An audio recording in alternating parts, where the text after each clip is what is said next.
السلام علیکم رحمۃ اللہ وبرکاتہ۔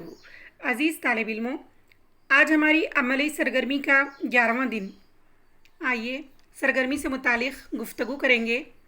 ہر زبان میں الفاظ کے کچھ ایسے مجموعے ہوتے ہیں جن کے لفظی معنی کچھ اور نکلتے ہیں مگر انہیں خاص معنی میں استعمال کیا جاتا ہے۔ الفاظ کے ایسے مجموعے کو محاورے کہتے ہیں۔ تو پیارے بچوں، آج آپ کو اس سرگرمی میں محاوروں کے بارے میں سیکھنا ہے۔ آئیے دیکھتے ہیں۔ ایک مثال دی گئی ہے، فصل کاٹنا اور وقت کاٹنا۔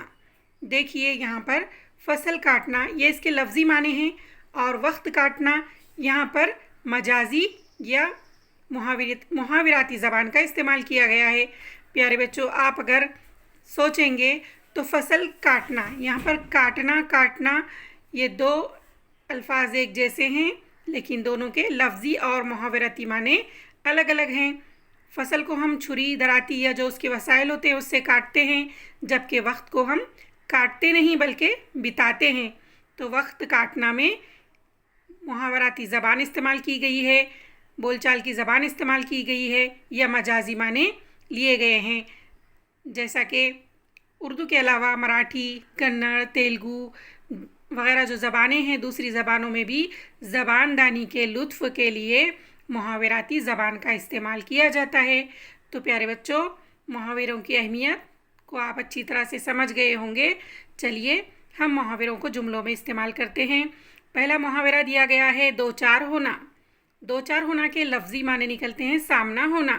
اب یہاں پر اس کو جملے میں استعمال کیا گیا ہے، تو دیکھیے مصیبت سے دو چار ہونے پر نوجوانوں کو زندگی کی حقیقت سے آگاہی ہوتی ہے۔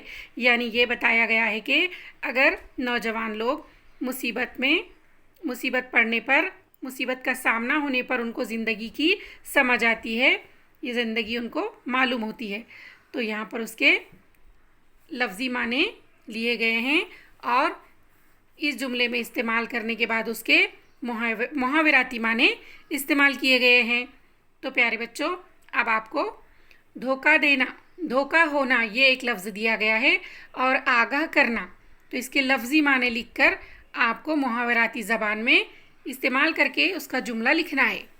چلیے اس کا طریقہ بتایا گیا ہے کہ محاوروں کا مطلب لکھ کر انہیں جملوں میں استعمال کیجیے۔ آئیے اب مشق کرتے ہیں۔ مطلب بتا کر اپنے جملوں میں ان محاوروں کو استعمال کرنے کی کوشش کریں۔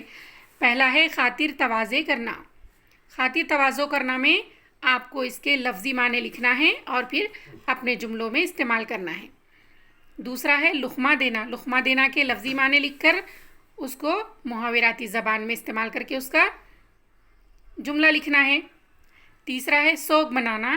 سوگ منانا کو بھی اپنے جملوں میں استعمال کرنا ہے۔ تو پیارے بچوں، اب آپ کو اپنی درسی کتاب یا والدین یا اخبار، رسائل، جہاں سے بھی آپ کو محاورے ملتے ہیں، ایسے محاوروں کی فہرست تیار کر کے لکھنا ہے۔ تو خوب مشق کیجئے، محاوروں کے مطلب کو سمجھیے، اس کے لفظی معنوں کو اور اس کے لفظی معنوں کو سمجھ کر ساتھ ساتھ اس کے جو مجازی معنی ہوتے ہیں اس کو بھی سمجھ کر اپنے طور پر جملوں میں استعمال کیجئے۔ تو آج کے لیے اتنا کافی ہے۔ ملتے ہیں اگلی ویڈیو میں۔ اللہ حافظ۔